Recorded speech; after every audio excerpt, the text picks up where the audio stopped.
Oh, I did like the fun quip about Romeo and Juliet. Technically, they don't share DNA. They're related. I mean, they're sharing DNA, possibly. Yeah. But they don't share DNA. Yeah.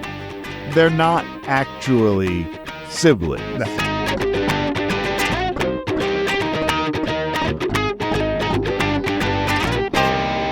Hey, Upper East Siders and all you scandal-loving listeners out there. You just tuned into the Non-Judging Breakfast Pod, where the coffee is strong, the waffles are fresh, and the gossip is hotter than ever. My name is Leif, and I'm your seasoned Gossip Girl veteran. And I'm Steve, the newbie, the greenhorn, I don't know, Leif, what do we call this Season 2 Gossip Girl newbie? Why are you bothering about this right now? Well, hey, I still need to get board approval here, so... Fine, whatever. Now go breathe somewhere else. So here's the deal, folks. Leif has been watching Gossip Girl since the very beginning, and I'm watching for the very first time. And together, we're your dynamic duo, bringing you all of the drama, romance, and sometimes questionable fashion choices of this iconic 2007 series. That's right. Each week, we'll take a deep dive into the show one episode at a time. We'll analyze all the parallels, obscure references, and of course, the couture catastrophes. Plus, we'll also be touching on all the behind-the-scenes gossip and some stories from fandom. And since we're all about inclusivity here at the Non-Judging Breakfast Pod, there's always a seat for you at the Non-Judging Breakfast table. So go ahead and grab your coffee, a mimosa, or some of Nate and Chuck's special medicine if it's that kind of day, and let's get into this. And we are going to be releasing this episode on the week of Thanksgiving.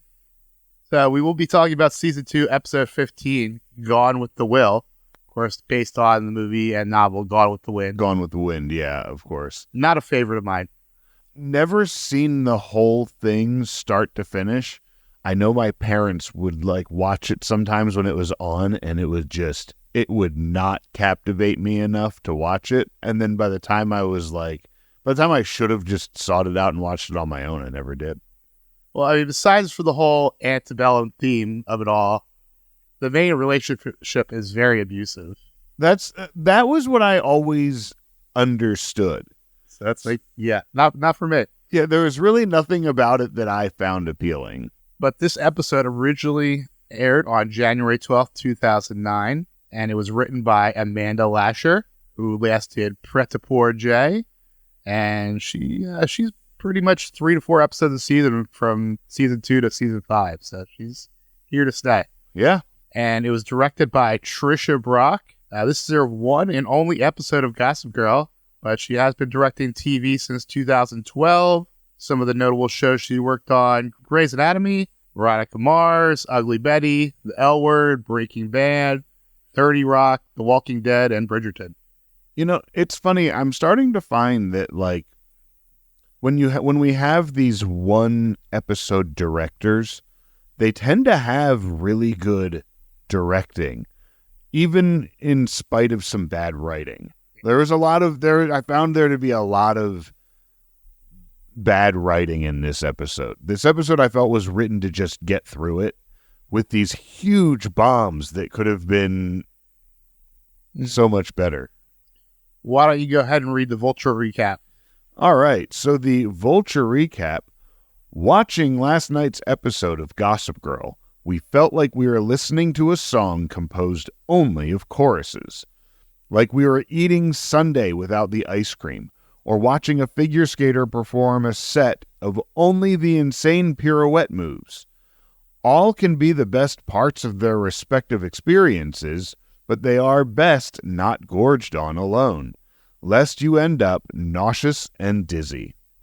So it was with last night's installment of the greatest show of our time, Gone with the Will, which was made up entirely of twists.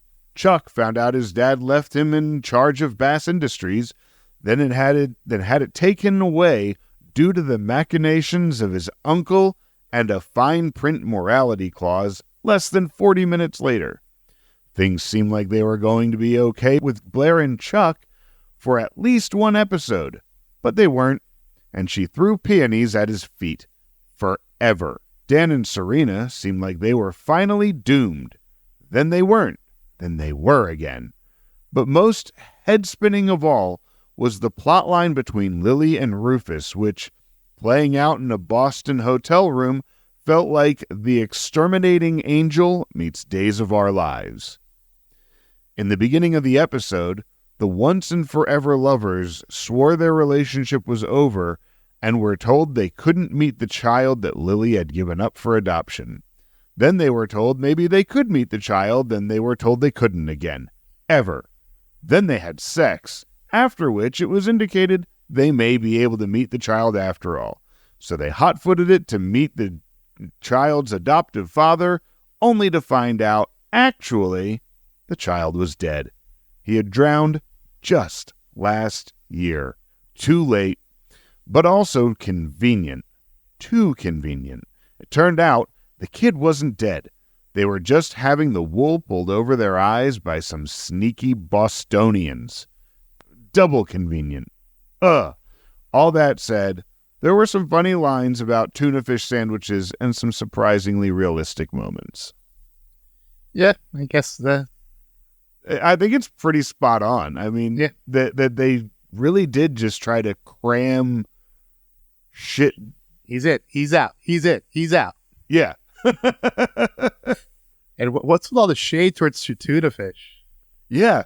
Well, as somebody that hates tuna fish, that all of the different tuna fish hate resonated with me. My mom made a tuna casserole when I was growing up, and it has kind of ruined tuna fish for me across the board. Too bad. Yeah. I can do tuna rolls. I can do like sushi. I can do that, but I can't do like canned tuna. No. Can't do a tuna sandwich. No.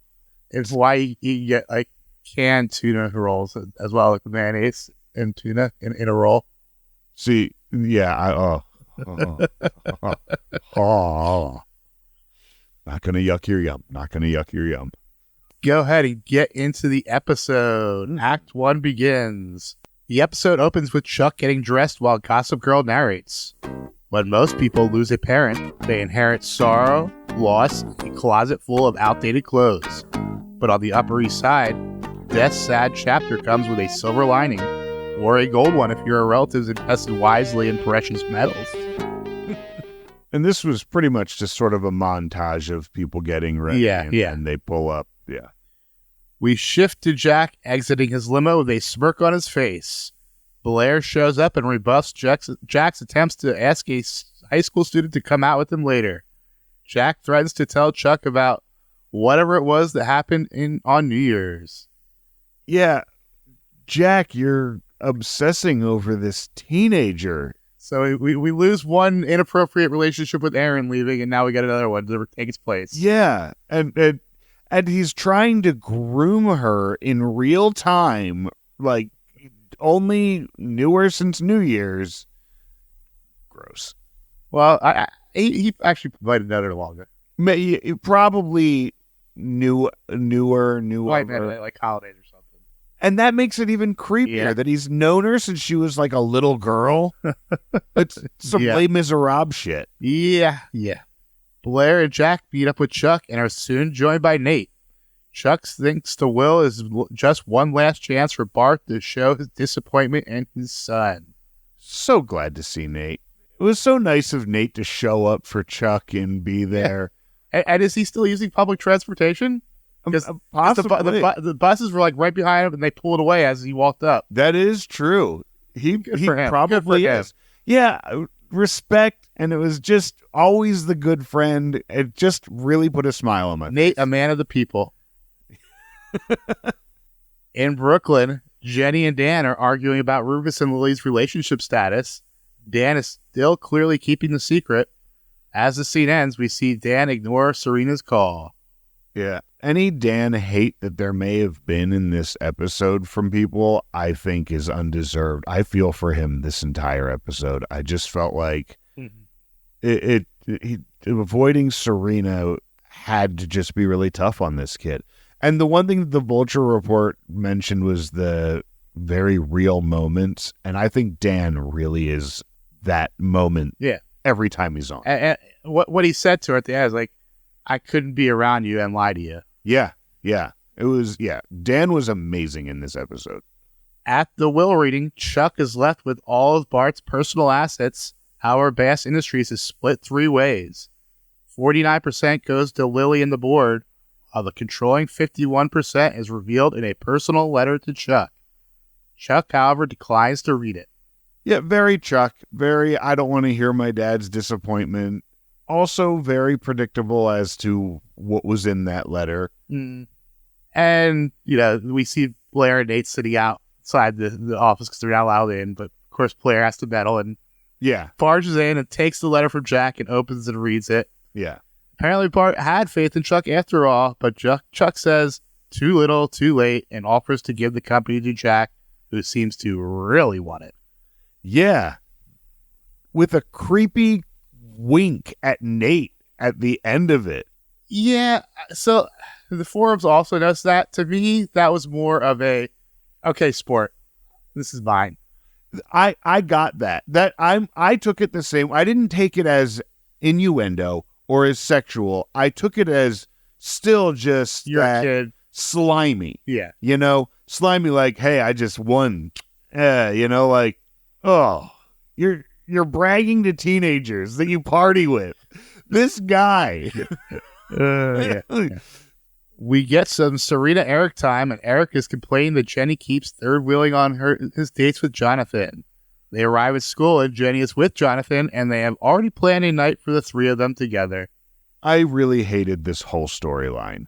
I hated the whole third wheel storyline because it was just a forced conflict for the resolution at the end.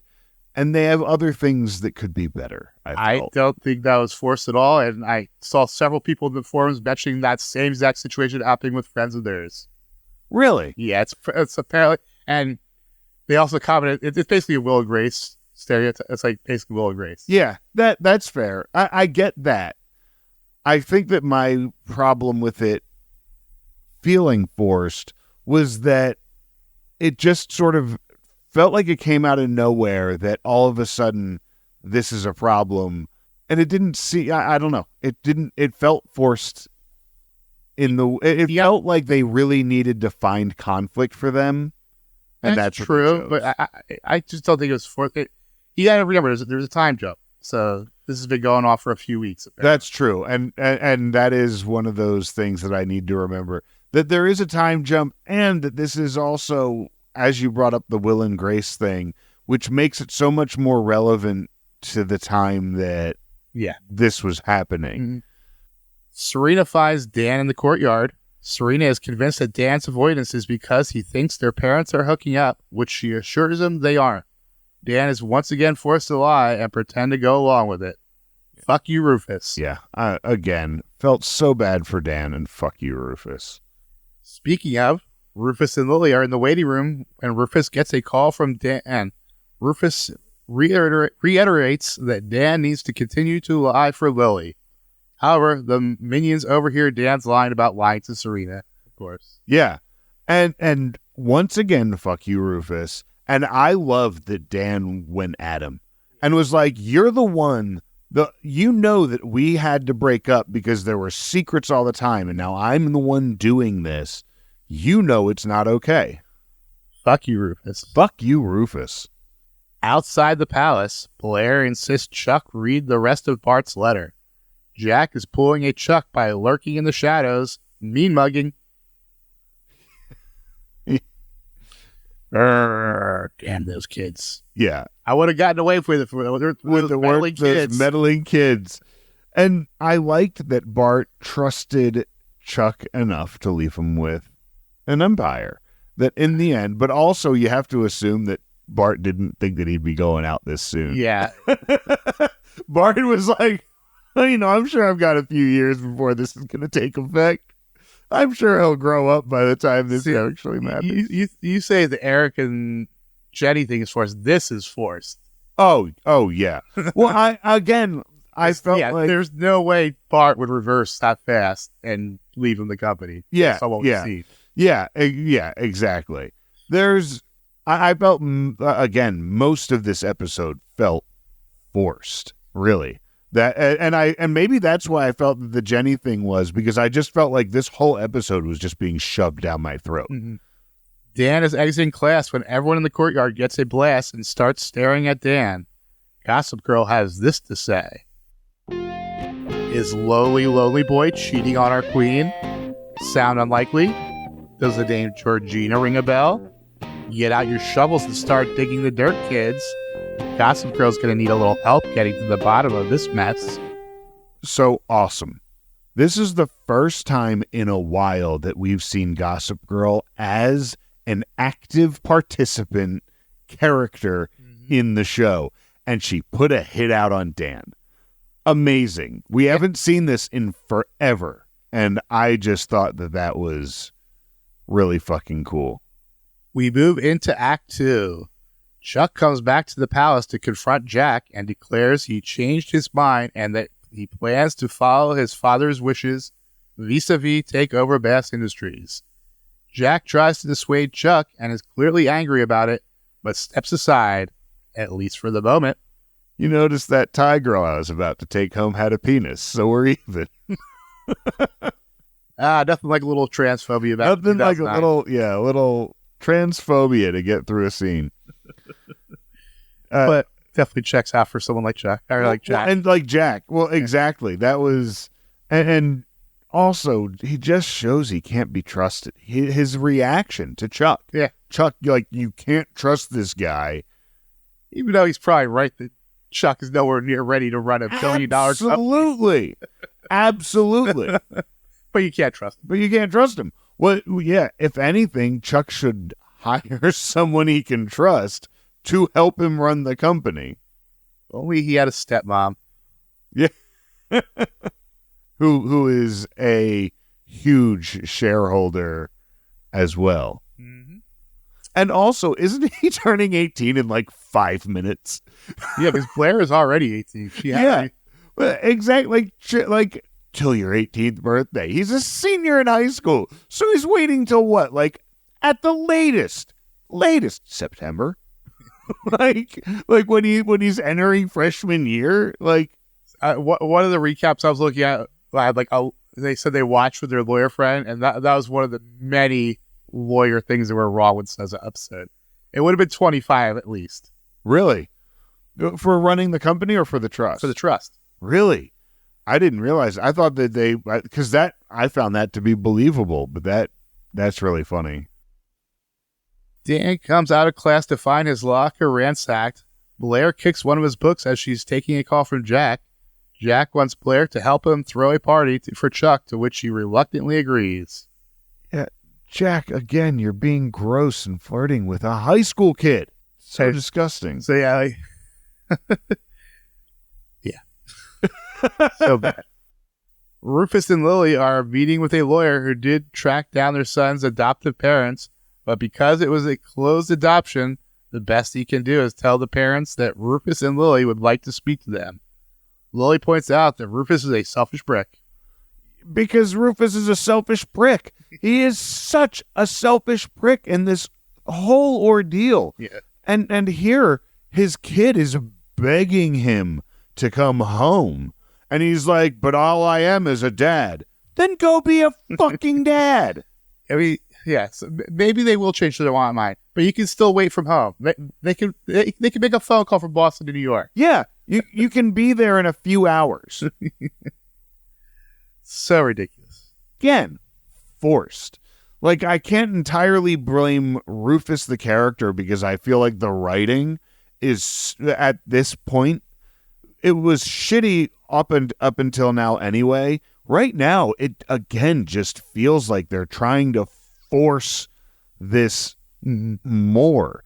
And it's like, it's exhausted.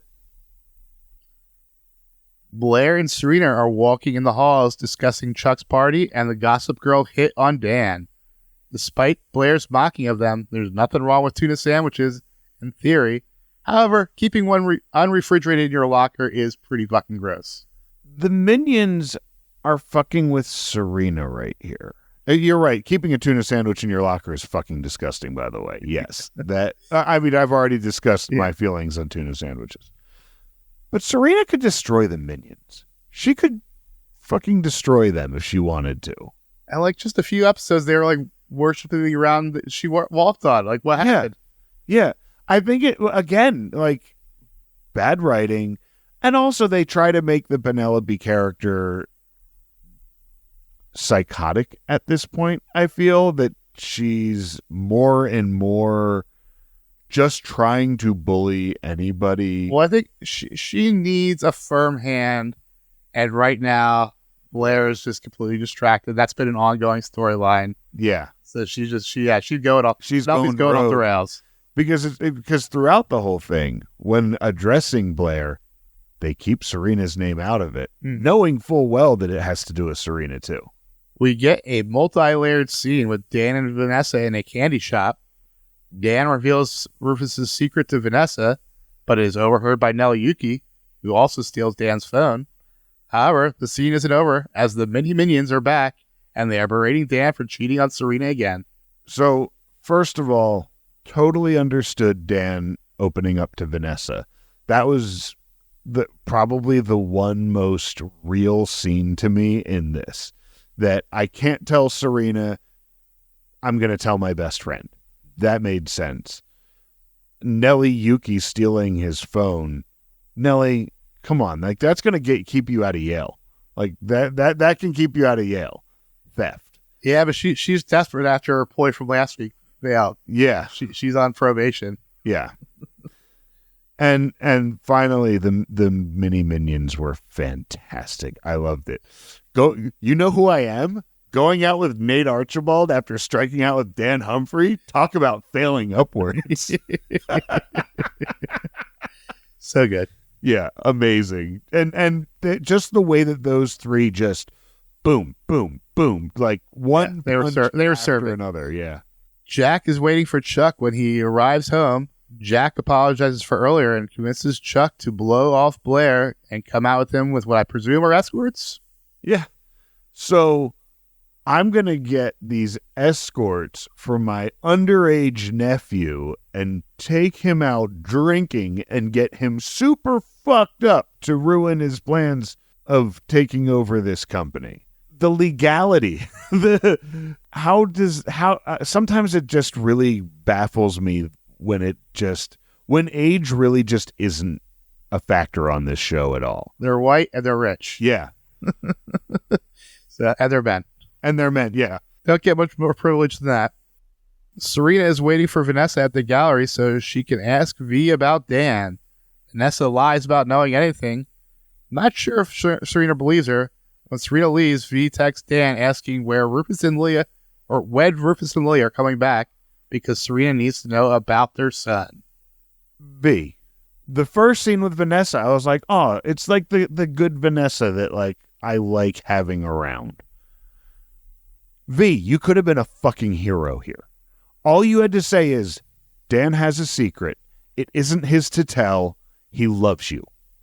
Boom. When your parents get home, you'll learn everything. Dan can't tell you. I can't tell you. But Dan loves you. She could have saved the fucking day. But of course, Vanessa turns to just being fucking dumb. My headcanon is that she was trying to break them up. Hey, I'll accept your headcanon. Her facial expressions say that too. Her facial expressions, I could be a hero, but I'm just going to go ahead and fuck this up even more. I think that was just trying to. I think they were just trying to show she's a bad liar. Yeah, I think you're right, but I like your headcanon, and I would like to keep going with it. Yes. We shift to Nellie revealing to Penelope and Hazel that she stole Dan's phone and just in time to get Vanessa's text.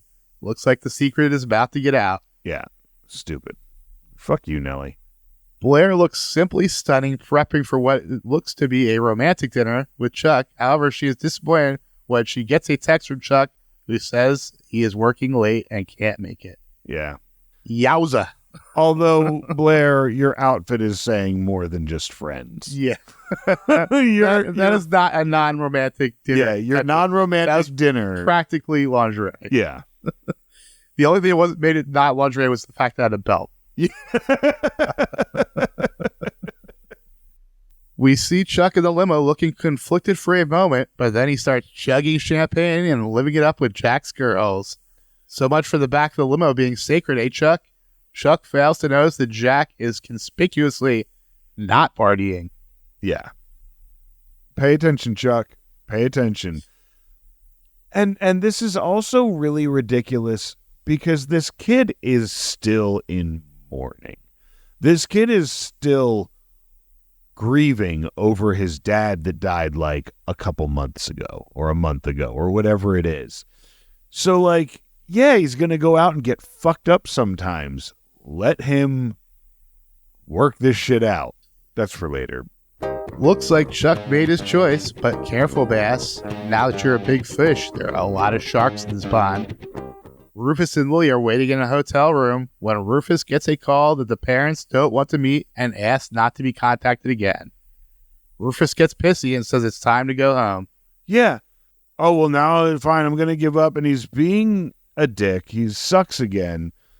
It's about time he gave up. And more than anything, once again, this scene just felt like filler. It just felt like they needed to just we need another Rufus and Lily fighting scene. Okay, let's just put this in. At Chuck's brunch, Serena and Blair are talking. Yeah. They sure are. Spare me those expressive eyebrows. I can't wait till you get Botox. and Blair's like slaps Penelope away from trying to take Chuck's special eclairs. Yeah. Which, it would have been nice if that had been brought up before that he likes eclairs or something. Yeah. Why are you reserving the eclairs just for Chuck? Yeah. Yeah, at a brunch with all of these people. Yeah. Dan and Jenny show up at the brunch as well. Jenny goes off to find Eric, and Dan greets Serena. I never miss an opportunity to celebrate Chuck Bass. Jan, when he was walking in. Yeah. Again, Dan's trying to do the right thing here and trying to be the right boyfriend and really tries to show up for Serena here. Yeah. Unfortunately, Rufus has backed him into a corner. Yeah, totally. Jack arrives without Chuck, who is apparently back in the office after the night they just had. Yeah.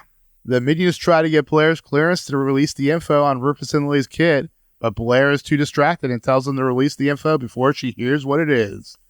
Jack encourages Blair to take the vast board members up to Chuck's office to meet him. Again, the minions didn't mention Serena. So we've got this hit on Dan Humphrey. Okay, fine, release it. I don't think Blair would have said that if Serena's name came up. Yeah. The other thing with this, B, how'd you miss this?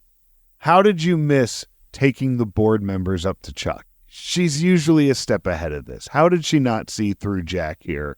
I felt like she should have seen the trap and been like, I'll go check on Chuck and bring him down instead of leading the board members in. I felt like she missed an obvious setup. She's clearly distracted. Yeah. Jenny sits down with Eric, who finally speaks up and tells Jenny that he wants some alone time with Jonathan. The two proceed to bicker like siblings. Very much. And this was where I really felt that this was forced. That Jenny was just being a brat about it. And maybe that's why I felt it was forced, is that I felt like, why would she object to letting them also having their time? So I thought that her reaction was over the top. Also, I thought that that Eric was a little more abrasive than he usually is. That Eric typically has a more adult way of approaching things. Yeah. So on Jenny's side, Serena actually she kind of explains why Jenny'd be like that because she has no one else. Yeah. And then Eric is just sexually frustrated because he can't be alone with his boyfriend. Yeah. So, yeah. It makes sense to me. Yeah. That makes sense. Dan and Serena are joking and being flirty when everyone gets the blast. The secret is out. Hold on to your floppy cable net hats, kids. Lonely Boy's secret is out, and this one's a doozy. D wasn't cheating, but there's definitely a third party involved. Seems D and S share a sibling. While I'm always a fan of star-crossed lovers, at least Romeo and Juliet didn't share DNA. Huge bomb from Gossip Girl.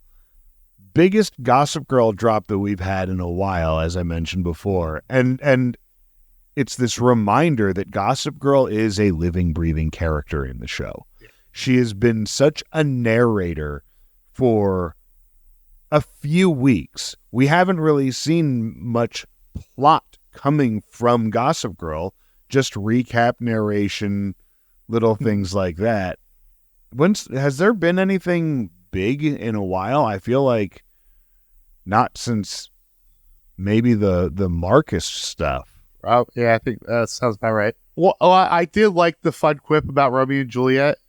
Technically, they don't share DNA. Related. I mean, they're sharing DNA, possibly. Yeah. But they don't share DNA. Yeah. They're not actually siblings. No. Before we go to act break, we get a final scene with Blair and the board members walking in on Chuck doing coke and still partying with the presumed escorts. Oh, Chuck, didn't your father teach you? Never mix business with pleasure. Yeah. I felt like B should have seen this coming. She should have, but again, they've been showing that she's off her game. Yeah, they have. And so, I'm not sure if the woman was with him, was that another board member, or was that just the guy's wife? I think that they introduced her as a board member. But I thought she kind of wanted to stay and party. She had this look on her face like, let's party. So we go into Act 3. Dan chases down Serena, who begs him to tell her it's not true. Dan, for once, is speechless, confirming that it is true and that he knew about it. Serena's got to go. Yeah, fair. Like, I felt like every reaction from the four of them, completely fair. Mm-hmm. Serena being like, I can't be here with you right now. And Dan wasn't, and Dan was like, fair. Yeah. I get it. And it's a lot to take. Yeah. And Jenny and Eric being like, wow, this is why we fight like siblings. Chuck enters the brunch still tucking in his shirt. The board members are clearly disgusted and disappointed. Chuck yells at Blair, blaming her for everything. Yeah. And Blair could very easily have said, well, Jack told me to throw this thing. She didn't. He was misdirected anger. Yeah. And he has this wife problem. He has this wife hang up that Jack is just scratching at. Yeah. So there was a bit of debate on the forums on whether this was just shitty behavior or if it was actual abusive behavior. It's definitely borderline. Yeah. Chuck is definitely an abusive person, right? Yeah. And yeah, we'll make that a call to action. We'll put a poll on Spotify, and if you have thoughts, definitely come on social media and talk to us about it. Was that abuse, or was it just Chuck being a shithead? Yeah, fair question. Dan once again catches up with Serena outside the hotel. He seems to at least temporarily pacify her. Eric and Jenny also come out and join the conversation. All four are looking shell-shocked and suddenly awkward to be around each other. Yeah. Again, it was that how would people react? It felt real. It felt like a really real moment. I really credit acting, directing here. They're really spot on and really felt like you had a window into these kids' reactions. Mm-hmm. Back at the hotel, Rufus is still acting like a bratty child. For some crazy reason, Lily admits she is still in love with him. Rufus, overcome with emotion, pulls Lily in for the kiss, and we fade to black. Back from the commercial, Rufus and Lily are now lying naked under the covers, basking in the afterglow. Amidst the talks of Paris, Rufus gets a call, and apparently the adopted father wants to meet with them. Yeah, fucking Rufus being such a huge asshole to Lily, and then Lily being like, but I'm in love with you, and then Rufus is like, oh, all right, cool, let's just go with that now and not worry about this kid thing anymore. And then they bang, and then it's like, oh, I get to meet the kid, sweet, I'm getting everything I wanted. Chuck confronts Jack about setting him up. However, Jack just reveals how deep the setup went and that he already has assumed control of Bass Industries with the board's blessing. Yep. Jack is a huge piece of shit, and He wins. Yeah, he won. Yeah. For how long? Lily and Rufus meet the adopted father, who says that he has something to tell him, but we get a scene cut prior to the reveal. So nothing really happens yet, but they are meeting with him. Yeah, I did call it at the scene cut, what he had to say. But he called it wrong. I called it wrong, yeah. Eric enters Serena's room to talk. Eric is back to being the wise sage and tells Serena that she can't push Dan away right now because Dan and Jenny are going through the same thing. This reeks of gin and Chanel number 5. This has grandma all over it. Yeah, it reeks of gin and Chanel number 5. Eric for the win. The only people who are going to understand what you're going through are the other two people going through the exact same unique experience. So Eric for the win again. I hope Eric grows up to become a psychologist. I want Eric to be a therapist. I can see that for him. Yeah, I think that he would be fantastic. We go to the gallery and we get a nice Dan and Nate scene. Nate apologizes for the Jenny thing and emphasizes with Dan about having personal details of your life up for public gossip. Could we be seeing the return of the bromance? Nate also reconnected with Chuck this episode. We potentially get all three boys hanging out together soon? I would love it. Actually, good guy Nate. I always fucking love Nate. And this was such a classic Dan and Nate scene because at first Dan's gets all prickly, comes at him, and Nate de-escalates, and they're cool. Just the way he keeps his cool. Dan comes at him hard, and he's like, but I have been in the public eye with all of my biggest shame and embarrassment. And Dan immediately is always like, well, fuck. and I have to wonder, is Nate only dating Vanessa to get close to Dan? I mean, that kind of tracks. Because what Nate said, I found out who my friends really were. Yeah. I meant you. You took me into your home. And Nate having the self-awareness of you kicking me out, I kind of get it. I was hooking up with your sister. That would make me mad too. Nate just owns it and moves on. And he was just such a great example of the good guy here. Yep. Back to Rufus and Lily, the adopted father tells them that their son died in an accident last summer, but that he was always a happy child. So I called before the commercial break, I said, oh, the kid's dead. When he was explaining it and saying it, he had the article and all that stuff, I'm like, oh, this guy's full of shit. I was like, I don't know what's going on here, but this guy's full of shit. Also, I know everyone grieves differently. But why did you keep an article about your son's grisly death? Yeah. I mean, it wasn't an obituary. Because I paused it. It's a full article. Yeah. Detailing what happened. Yeah. Seems odd, but whatever. Yeah. Chuck arrives at Blair's penthouse to apologize, but Blair is too hurt and sends Chuck a packing. Good for Blair. Finally standing up for herself. Yeah.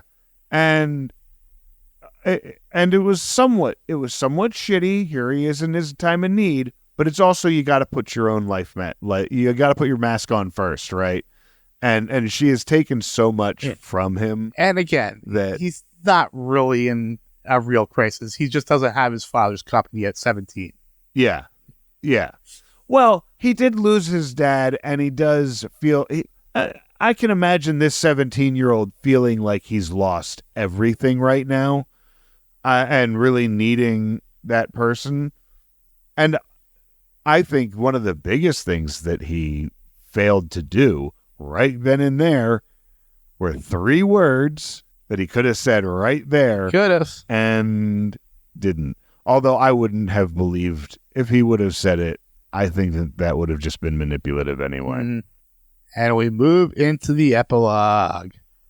Back in Brooklyn, Dan and Jenny are making plans to distract themselves when Serena and Eric come a-knocking. Yeah. You get cute scene with them all before. It was I loved it. I loved the rest of this episode. I really liked the two scenes. Yeah. Dan and Serena decide they are going to find a way to make the relationship work despite the skeeviness. Yeah, I loved his apology here. I loved them having that open discourse like they did, what brought them together early on in season 1. Mm-hmm. I felt that kind of energy again. I loved the Clueless reference that when Dan's searching literature and we get Clueless from Serena. Eric and Jenny compete on who can apologize first, but continue to tease each other. Yeah, I said it first. Loved that. Eric was so cute. Always the grown up. He's always the grown up. So as is tradition, we close the episode with a montage. Chuck is getting undressed. We see the adopted parents talking. Lily and Rufus talking outside the loft. Rufus opens the door to find their children all together. We end the episode with a close-up on Rufus and Lily's hands clasping, and Gossip Girl narrates. The problem with inheritance is it's not always as simple as it sounds. Sometimes you get more than you bargained for, or you discover that in gaining one thing, you've lost something else. But every once in a while, the fates smile upon you, and you get the one thing you really need. XOXO Gossip Girl. So a couple things that I had on this little ending bit. Mm-hmm. For one, the people, the adopted parents just sucking here. And there's a part of me that gets it. My oldest sister is adopted. I'm sort of from a Brady bunch. My parents were both married and had kids, then got together and had me and my little sister. But my dad's first wife couldn't have kids, and so they adopted a daughter. And so I grew up with a sister that I just always knew to be my sister, and found out when I was maybe 11 or 12 that she was actually adopted. And it never mattered. And then around college, my sister got curious and started looking for her biological parents. And my dad kind of freaked out about it. My dad got really upset about it, got really insecure about it. And my sister had to be like, look, you're my dad. These are just people that I want to know where I came from. I want to know that history. But you're my dad. That doesn't change. So I kind of see both sides of this, but I really think Rufus is a huge asshole for his insistence on it. I also think that these people are assholes because if you have raised your kid so that if some other parent comes along, they're just going to want to run off and be with them now, then you're a pretty shitty parent to begin with. I know that if my sister had found those other people and they were billionaires living in Silicon Valley or some bullshit, she would never have left my dad. She may have found other ways to benefit, but she would never have been like, well, that's my family now. If you're worried about that, then you're a pretty shitty parent to begin with. Yeah. So the individual scenes here, we get Chuck getting undressed, clearly a parallel to the opening scene of the episode. Yeah. And it's interesting. They clearly want to show us that Chuck was wearing his father's tie because he threw it down right next to the picture. Yeah. Of his father. It is the same tie. So he used that tie to go apologize to Blair. Yeah. And Chuck got undressed with no one else there. Typically, when Chuck is going to bed or there's a Chuck moment like that, we cut to him with a woman in the bed. Mm-hmm. And this was indicated that Chuck was getting undressed and going to bed alone. And of course, the Lily and Rufus, like Lily's she's admitting they might not be meant to be family. But of course, right then they walk in and see their kids are acting like a family. I thought that was adorable. I thought it was a very sweet scene. I loved that they walked in, saw what was happening, and then held hands. Yeah. That they were like, okay, apparently we can give this a shot. That I loved how that came together, and I'm really happy to see Lily and Rufus finally getting at least something here. So, but that is it for our episode. Any predictions? I predict that Lily and Rufus live happily and ever after, and so do Dan and Serena. No, I'm kidding. I know that's not true because they all have to fuck. But I do hope for a good run of Rufus and Lily, and a little run of Dan and Serena before something comes along and fucks it up. I'm assuming we got a mention of Georgina. I feel like if they say her name 3 times, it's going to summon her. So I kind of feel like, and we're getting towards the later episodes, so I'm feeling like there might be a Georgina reemergence at some point. This is a longer season. Yeah. We've got 8 episodes left. This was 15. There's 23, 25. Keep thinking it was 23. That's normal, but yeah, season 2 is longer. Okay, so 25. Okay, so we still have 10 episodes left. Yeah. All right. So, but I'm predicting, I think that we're going to have these 2 couples giving it a go for a bit. I could see this being the Rufus and Lily show going forward as far as that plot line. I could see them actually working out now. I don't think Bex is going to come steal him away. I mean, obviously, we're eventually going to see the kid. Do you think that's going to happen this season? I would think so. I would think that the whole fact that they went looking for this kid would stir up the notion that he's being looked for, that he would come looking for them. I'm assuming that he is going to come looking for them by the end of the season. What about Chuck and Blair? Are they going to continue to bounce back and forth, or are they going to do something else? Maybe there will be a new love interest for Blair. If they need to throw someone else into that mix, otherwise they're either just going to keep bouncing off each other, or they're going to finally work it out for an episode or 2. But I feel like they're going to draw a new character in at some point. Something has to mix that up, because it's just been this whole season. Yeah, it's been since episode 1. Yeah, since Marcus left, it's been just Chuck and Blair. Yeah, and like the only thing that stirred that pot at all was Marcus, and so they need something to stir that pot. Either that, or they need to get together and let them be a couple for a little bit. But I don't feel like we're gonna have the Darina and Cher simultaneously working out. That doesn't, and Vanessa and Nate. I don't think 3 happy couples really makes for good drama. Yeah, probably not. Let's go ahead and get into some segments.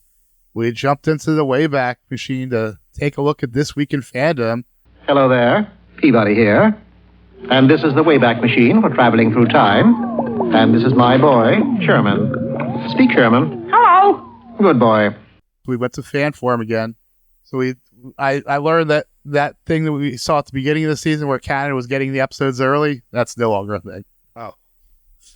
The U.S. shut that shit down. America first. America. So apparently the promo trailer for this episode made it seem like there was no Jack and Blair hookup that happened. People were annoyed by the misdirect. I will say, it is so obvious that they hooked up that there may be something else instead of a hookup. Apparently the promo specifically said they did not. It was like a scene that didn't make the episode or something. Oh. So people were annoyed by the misdirect. So it was like in the preview? Yeah, the preview. Oh. From last week, yeah. Like next week on. Fuck the minions. Yeah, all of them. Jack is creepy, hitting on Blair and winking at Nate. How old is this pansexual sleazeball? Yeah. Again, I didn't take that sexual. I took that as just fucking slimy. Yeah. And I threw in the word pansexual because that really wasn't in the lexicon back then. they didn't have the word for what they were trying to say. Yeah. That's fair. Fan forum is kind of done with Chuck after this one. They're really down on Chuck. I was surprised. Yeah, because I'm still in a place where I feel for him still. Like the lost dad thing, I know fucked him up. I feel like it takes time to get over something like that. And they're, like I said, they're back and forth on whether it was abusive or just mean.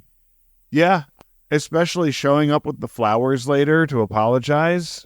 That is some abusive behavior. That is some narcissistic behavior. And also, as I mentioned, Eric and Jenny are giving Will and Grace. Yeah, very much. They are still salty that Nate is favoring Dan over Chuck. Dan's nicer to him. Well, except for when he kicked him out. What's the point of Natessa dating if they aren't going to share a single scene together? True. They only talked about their 2-month relationship. And to other people, they literally were not in a scene together. Yeah, which I kind of love that in its own right. That the writing, they couldn't work them into a scene together. And we mentioned the television without pity forums last week. They thought the shared sibling made Dorina more interesting. Fan 4 was not on that same kink. No. Grossed out? Yeah, a little bit. That's fair. So let's go ahead and get into some episode grades. You're up first, Steve. Yes, I am. So this episode, I felt the writing was close to terrible in the way that they were trying to manage these plot devices.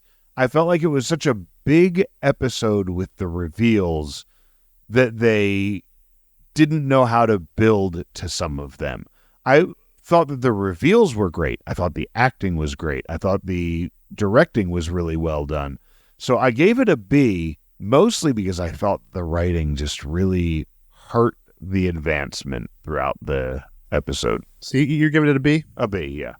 I was not as down on the writing as you, but I was also not as high on the acting or the directing. I thought pretty much everything from this episode was a straight down the middle average episode. The only thing that I gave it a C+ because I like the epilogue. Yeah, that's fair. I liked the advancement that happened overall was my big thing that I liked.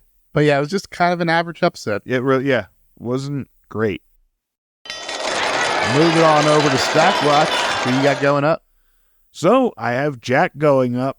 Jack is now CEO of Bass Industries. I have Dan and Serena going up. I have Eric and Jenny and Rufus and Lily, the whole family going up because they have seemed to, at least for now, all worked out all of that shit. And that is everyone I have going up. For me, I also had Jack because, he won he got what he wanted. His scheme work. I had Jenny and Eric going up because they had the cute sibling stuff going on. Nate going up because he was good guy Nate. Oh, I want to add Nate because I forgot about Nate. All right, we'll add Nate. And I had Dan and Serena going up because, they worked through their issues and they were cute. I kept Lily at neutral. That's fair. Who you got going down? I have the adoptive parents going down. I have the minions going down. I have Chuck and Blair both going down. And Vanessa going down for being a bad liar and not saving the day when you had a chance to do something good. And fuck Vanessa. I will always give her a shot down if I can. So I kept Blair neutral because she had a bad episode, but she stuck up first off the end. So I kept her neutral. That's fair. You gave Rufus up. I gave Rufus down because he was just such a fucking dick all episode. Yeah. The up is because I feel like he got everything he wanted in the end. But he didn't get the kid, at least. He got the info on the kid, though. He thinks he got everything he was looking for. And I had Chuck going down because, he lost big time. And damn, did Rufus get over that kid dying really fucking quick now that I think of it. Yeah. Rufus down all the way. I also had the minions at neutral because the minions were just being minions. Take my Rufus point away and send him down. Fuck him. I didn't give the minions down because they were just being the minions being minions. But that's it for me on down. Just Chuck and Rufus. Yeah. Okay. But here's the best outfits from the last episode we've seen. Who do you have for best outfit? Jenny's coat. She was early on. Jenny was wearing that coat and it had like the fucking lining on it. I can't really think to describe. It was like a black coat with like the fucking.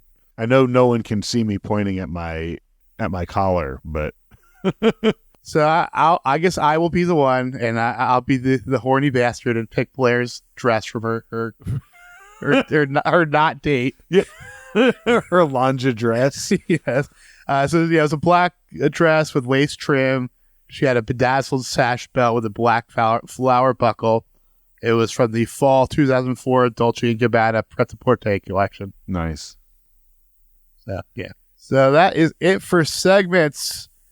If you are in the Philadelphia area on December 5th, I will be playing at the Christmas Village in Love Park around 6 o'clock, December 5th.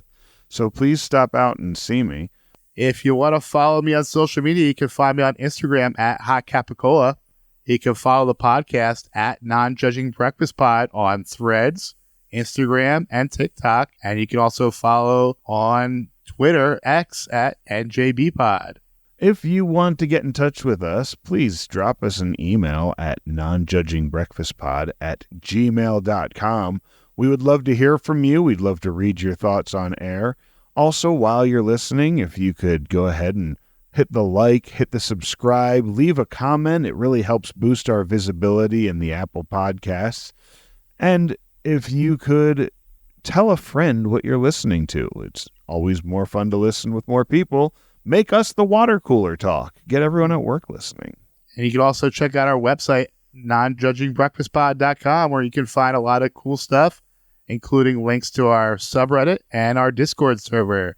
You can interact with us on Discord. You can also find our Patreon at patreon.com/nonjudgingbreakfastpod. There's several levels of support, including one for just $1 a month. Yes, we'd really appreciate that. And next episode, we will be back for season 2, episode 16. You've got Yale.